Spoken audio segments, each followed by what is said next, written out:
प्लेनमा जाँदाखेरि एकजना सरले हाम्रो शिक्षा मन्त्रालयबाट आउनु भएको छ। प्लेनमा जाँदाखेरि भिभिआइपी सिट हुन्छ के अरे मन्त्रीको। अनि उहाँले के भनेर मन्त्रीज्यूलाई त्यो प्लेन खसेपछि तपाईको भिभिआइपी सिटको मान्छे बच्छ त भन्यो के है। त्यो हाम्रो अन्तर्पुस्ता हस्तान्तरणको अन्तर्पुस्ता अन्तर्क्रियाको कुरा चलिरहेको छ मन्त्रालयबाट। त्यो हामीलाई रोज दिनुभयो, उहाँप्रति पनि आभारी छौँ हामी। अब कसै मान्छेलाई पनि 24 घण्टाभन्दा बढी छैन है। कसै मान्छेलाई पनि अरूका ब्याक बाइटिङ गर्नु जति आनन्द केही पनि आउँदैन। So you have to back bite to other people at the time you feel very happy. Internally चाहिँ आहा मैले यसको बारेमा यस्तो भनिदिएँ भन्छ।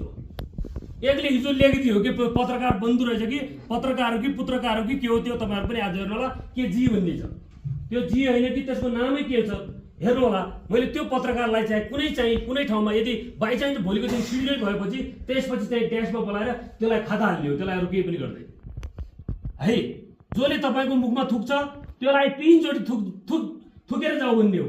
तपाईँको घरमा आँगनमा दिशा गर्छ त्यही टोयलेट बनाइदिने हो। त्यस्ता चिजले तपाईँहरू चाहिँ सक्सेस हुने रहेछ।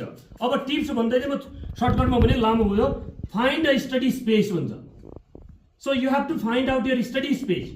अचेल त त्यो टेक्नोलोजीको जमाना छ।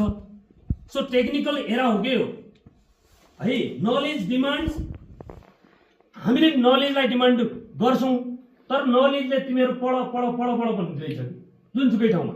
अर्को छ म्यानेज योर टाइम भनेको छ। मैले पनि हिजो 11 बजे छुटेको, बिहान 4 बजे उठेको आज।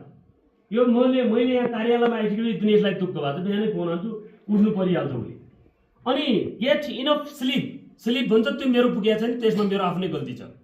Study regularly, avoid distraction, take breaks, ask question, find and extra curricular activity भनेको छ। प्र्याक्टिस सेल्फ केयर भनेको छ। आस्क फर हेल्प भनेको छ।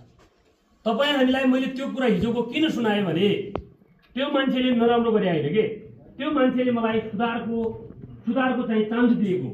यदि त्यो राम्रो मान्छे हुन्थ्यो भने डडेलधुराको इकाइ प्रमुख भन्ने मान्छे डडेलधुराकै हो, त्यसले गल्ती गरेको छ, मेरो नम्बर खोजेर यो सत्य हो भन्ने थियो। एकजना मेरो साथीले भन्यो, मलाई त्यो पनि थाहा थिएन। राम्रो मान्छेका व्यवहारहरू राम्रै